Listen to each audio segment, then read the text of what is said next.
Apa sih burayot itu apa sih? Kok namanya burayot?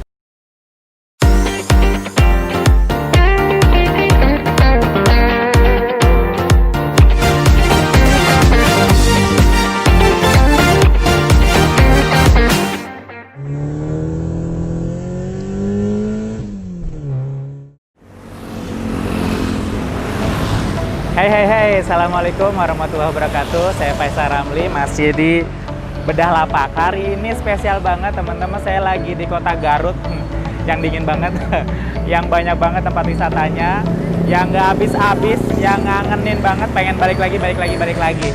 Dan yang namanya kota Garut, tempat pariwisata, pasti banyak oleh-oleh yang enak banget. Dodolnya, ya nggak, coklatnya, keren banget. Tapi hari ini saya akan ngebedah sebuah bisnis atau sebuah produk oleh-oleh juga dari Garut yang khas banget di Garut, dan sepanjang jalan kita akan menemukan oleh-oleh ini. Ya, oleh-oleh apa? Yaitu oleh-oleh burayot.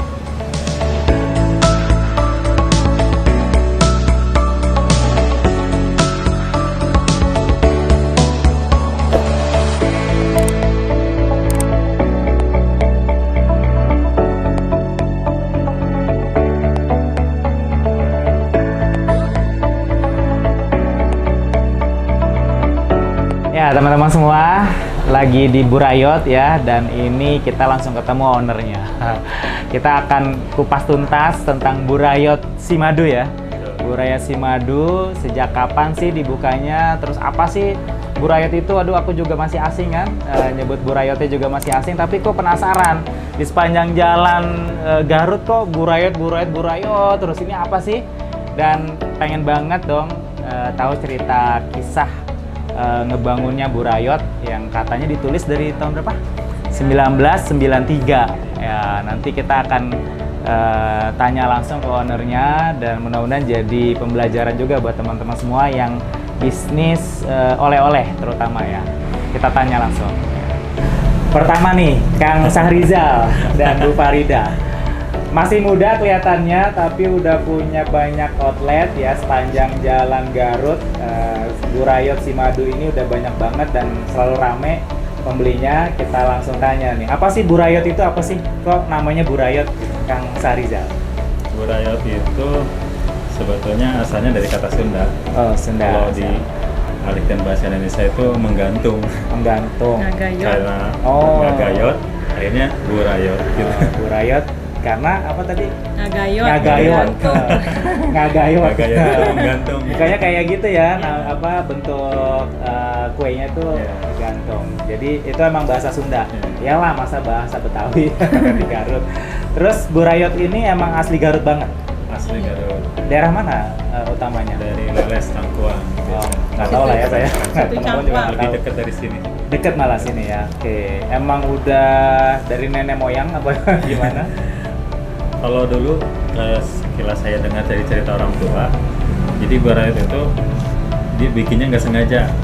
Dulu bikinnya kue cincin, karena adonannya gagal, udah bikin aja. Pas dicobain. Iya, iya. Cobain. Karena rasanya emang sama ya. Dengan kue cincin. Kue bahannya. cincin, tahu kan kue cincin? Nah, Balik. oke. Nah, ketika dia gagal, akhirnya bikin sembarang aja. Tau-taunya dia ngembang, dia bingung ngambilnya mau pakai apa, akhirnya pakai tusukan, jadi jadi ngagayot katanya. Ya udah Burayot kata orang tua dulu. Siap. Tapi memang udah lama berarti dong. Udah ya? lama, udah Oke. kayaknya udah belum ada ya. Katanya sih dulu, kalau nggak salah dengar, Burayot itu biasanya ada hanya hari-hari spesial. Iya. Misalnya lebaran, ada yang nikahan, Oke. kayak gitu, ada yang hitanan. Dan itu baru memang dibikin. kesukaannya orang Garut. Oke. Gitu. Terus mulai dipopulerkan di pinggir jalan yang banyak ini nih, kira-kira mulai kapan? Nah, itu 2017. 2017. 3 tahun Nah, yang padahal lalu. ini 1993.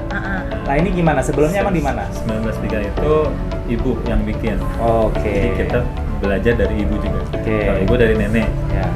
Kalau ibu saya ingat dulu belajarnya memang tahun 93. Oke. Iya. Tapi belum buka seperti sekarang ya. Belum. Kalau mulai buka seperti sekarang ini mulai tahun berapa? 2017. 2007. Oh, ini berarti baru 3 tahun. Iya, Baru menginjak 3 tahun ketiga. Tapi langsung dodol lewat ya kan. Coklat juga lewat. Sepanjang jalan isinya Burayot. Nah, kita kita akan kupas tuntas nih segi bisnisnya. Kenapa sih milih Burayot? Siapa? Oke. Kenapa Burayot? Karena dulu ceritanya kepepet. Emang luar biasa ya, the power of kepepet. Ini gara-gara kepepet ya. Betul. Siap. Kepepet mobil bukan?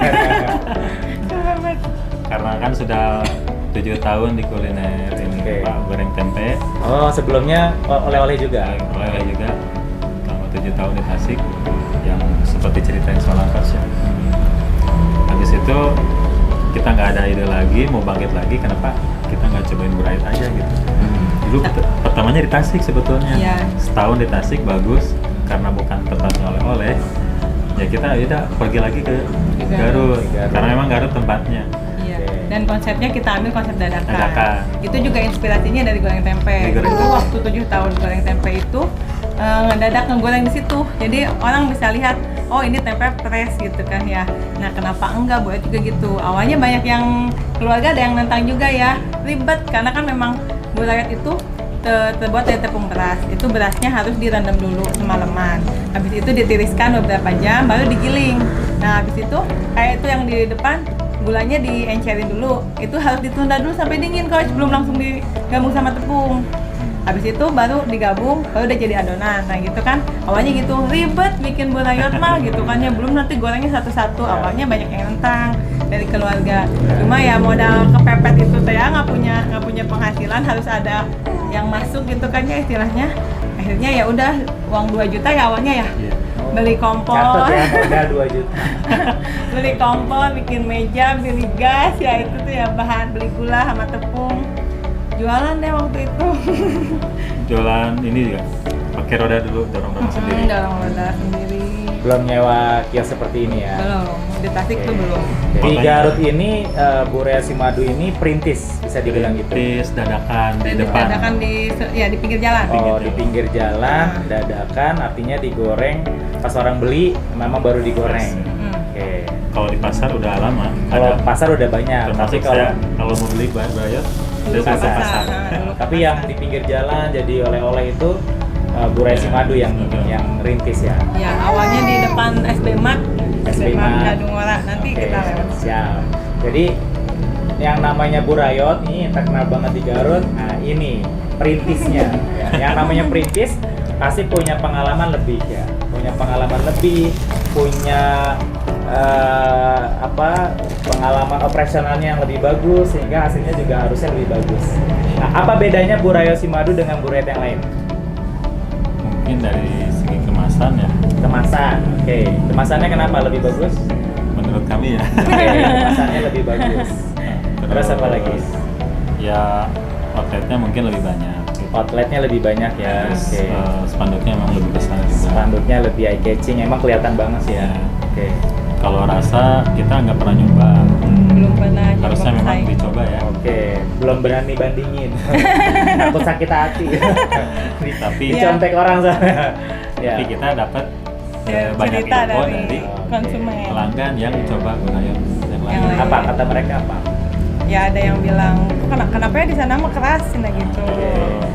Atau Karena ada nggak dadakan itu kali ya, bukan? mungkin karena rata-rata sih ada yang udah Stok, digoreng di ya, rumah, bekas stok di akhirnya Rumah, mereka belum jual. kejual Hari ini jual besok. besok. Kalau ini hampir emang Satu hari habis. satu hari habis. Nah, ini yang Besoknya udah spesial bikin banget lagi. dari Burayot Madu.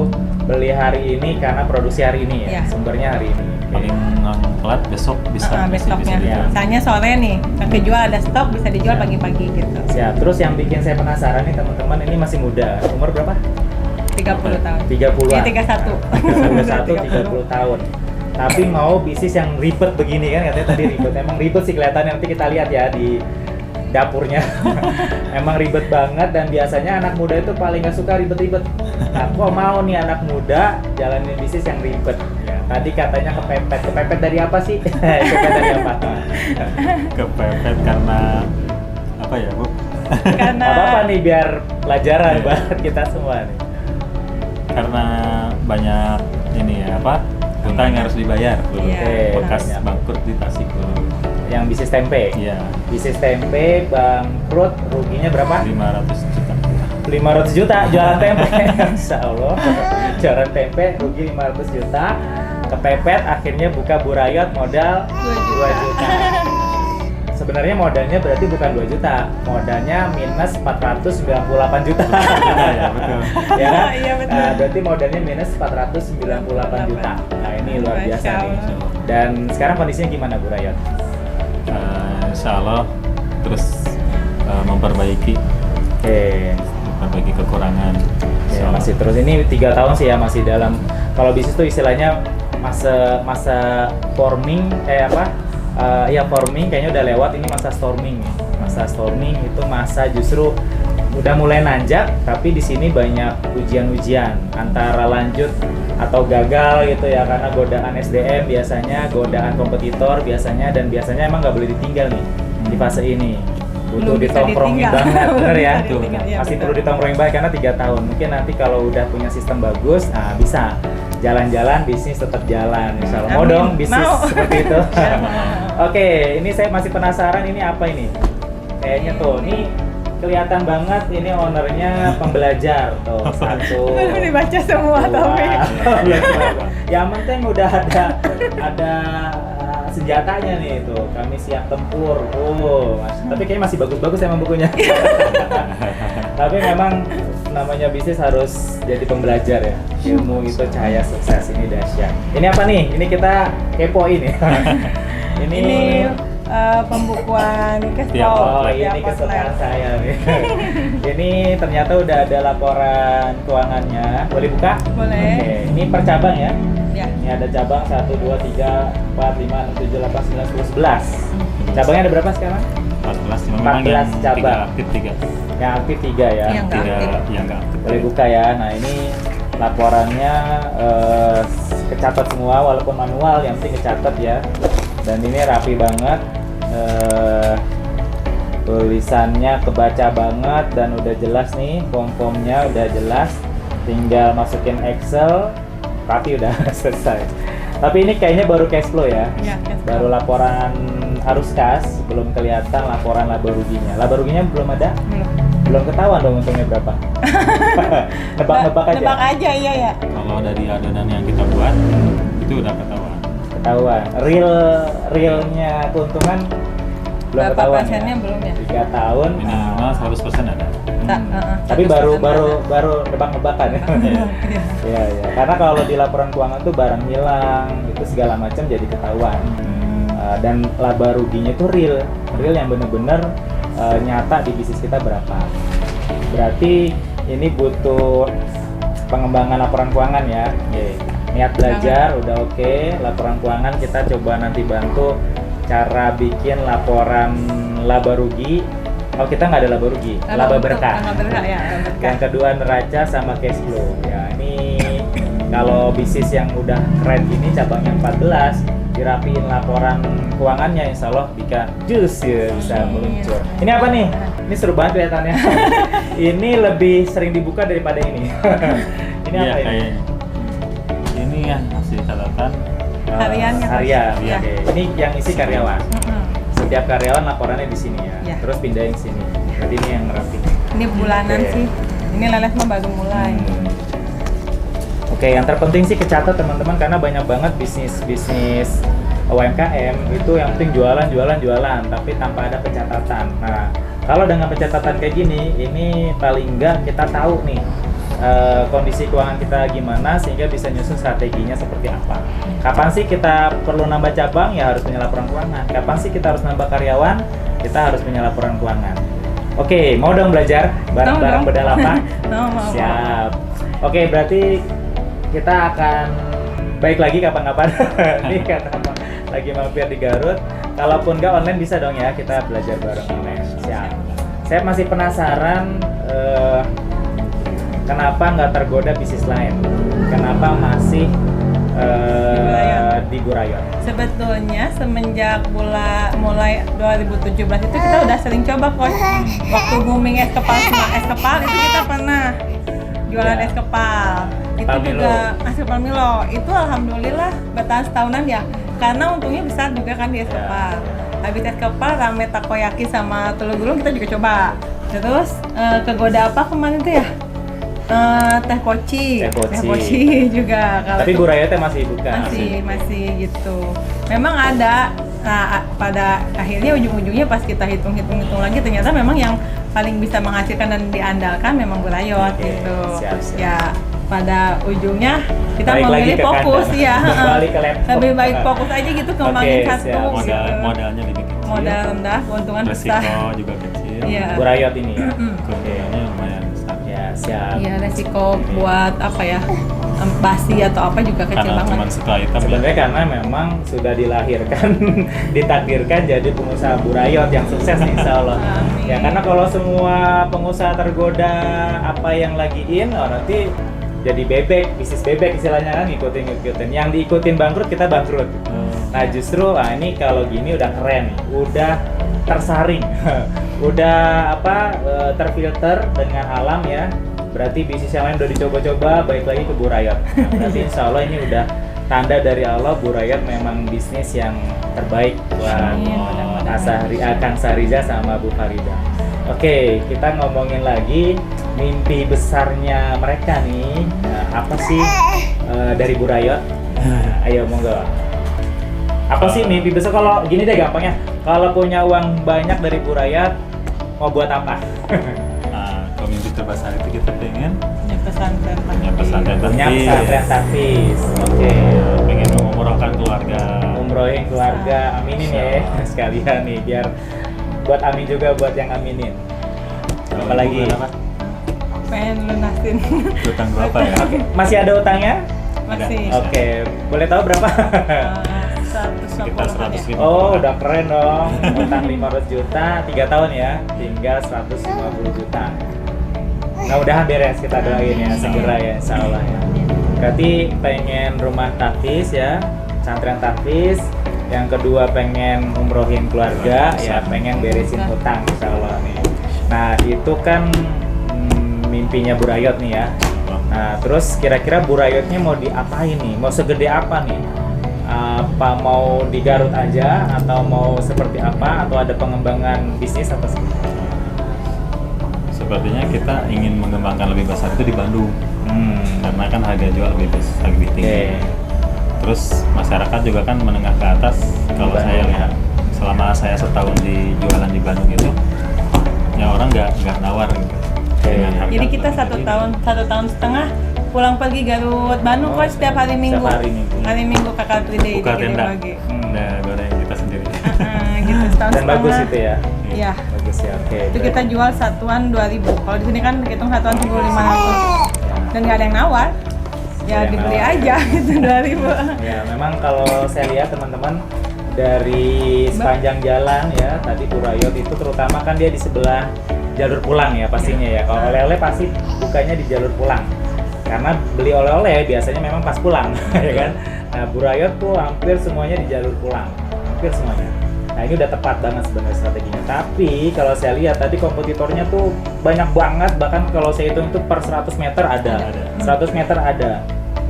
Dan saya lihat mereka itu segmennya masih kelas menengah bawah ya. Lihat dari tampilannya, kemasannya, gerobaknya, sama orang yang ngejualnya. Nah ini sebenarnya Burayot Simadu ini punya peluang besar untuk ngambil segmen yang lebih niche, yang lebih tepat ya.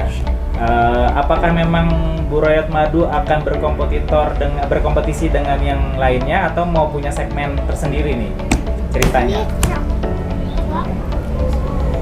Sepertinya memang kita ingin menjadikan yang lebih baik ya. Oke. Punya segmen tersendiri berarti ya. Oke, siap. Berarti memang segmennya kita akan khasin ya. Jadi nanti kita akan coba tim ahli ini di pusat, kita akan diskusi apakah Burayot ini bisa jadi produk Garut ya. Terutama Burayot Simadu ini bisa jadi produk Garut, produk oleh-oleh andalan Garut yang bisa mendunia, mudah-mudahan mendunia. Paling enggak bisa punya peluang bisnis yang lebih besar. Ya, karena kalau saya lihat dari semua kompetitornya ini masih kecil-kecil, belum ada yang premium ya, varian produknya juga belum belum ada yang premium, masih sama semua kayaknya ya. Iya. Belum ada varian rasa green tea, sempat kita coklat, cobain. strawberry. Yang ada satu sih ada Burayot Bu Lilis yang itu yang pancawarna. Dia terbuat dari beras hitam, Oke. terus ada yang kasih pandan kalau nggak salah yang hijau ya. Panca warna, memang ada 5 warna. Itu yang sering masuk ke TV tuh. Oh, Dia jejak si gundul, Nah. karena dia ada memang keunikannya di situ. keunikan di situ. Terus dianya udah gabung sama Disperinda Garut. Jadi kalau emang ada apa-apa mungkin itu. Iya, Sedangkan kami legalitas memang masih Siap, proses siap. gitu. Nah, hati-hati jangan sampai kesalip kompetitor. Gak apa-apa sih ya, tapi yang terpenting kita berlomba-lomba dalam kebaikan. Pasti punya peluang yang sama, tinggal kita eksekusi yang terbaik yang kita bisa. Oke, kita akan lihat lebih dalam lagi di depan ya. Proses produksinya boleh dong dikasih tahu Boleh. sampai barang jadi. Keunikan Burayot ini yang katanya ribet, ternyata memang nikmat banget ya. Karena memang nikmat itu dia awali biasanya dari keribetan. Kalau yang instan ya hasilnya juga ya, nggak istimewa. Nah ini Burayot memang istimewa banget dan spesial banget buat teman-teman yang mau pulang dari Garut ke Jakarta atau ke kota teman-teman semua. Oleh-oleh Burayot jadi pilihan yang terbaik buat teman-teman bawa pulang buat orang-orang tercinta di rumah. Yuk kita lihat bagian produksinya. Dan ini nanti karena bedah labak bukan hanya yang di bedah labaknya, kita akan coba belajar bareng untuk keuangan terutama ya. Karena kalau kita lihat ini kalau keuangannya tambah rapi, nanti kita bisa tahu kapan harus buka ke Bandung, kapan harus nambah karyawan. Bisa nggak kita coba bagusin outletnya, gimana caranya? Nah itu semuanya kebaca di laporan keuangan. Oke, terima kasih Kang Sahrijal, Bu Faridah, mudah-mudahan sukses terus. Amin. Nambah berkah, Amin. mimpinya Allah kabulin, insya Allah ya. Assalamualaikum warahmatullahi wabarakatuh. Kita lihat langsung bagian produksi.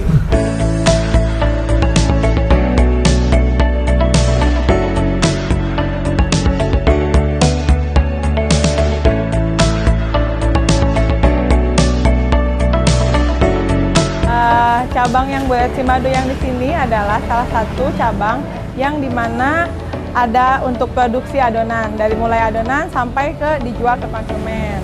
Adonannya seperti ini. Bahan dasarnya dari gula, kita pakai gula kawung asli. Terus nanti ada tepung, tepungnya belum datang. Nanti ini gulanya yang pertama dikasih air, habis itu nanti dikinca namanya. Dikinca, diencerin sampai mendidih. Nah, terus harus ditunggu dingin dulu. Nanti kalau udah dingin, baru bisa digabung sama tepung beras. Nah, ini kalau udah jadi kayak gini nih adonannya. Adonannya seperti ini, mirip-mirip dengan adonan kue cincin, hanya beda teksturnya aja. Nah, setelah jadi adonan, baru digoreng. Gitu konsepnya. Oke, sekarang kita coba buat ya. Pertama-tama nanti adonannya kita bikin bulatan-bulatan. Nanti kalau udah dibuletin, kompornya harus dipastikan minyaknya sudah panas. Kita pipihkan. Nih, udah dipipihkan. Prosesnya sebentar banget, cuma beberapa detik.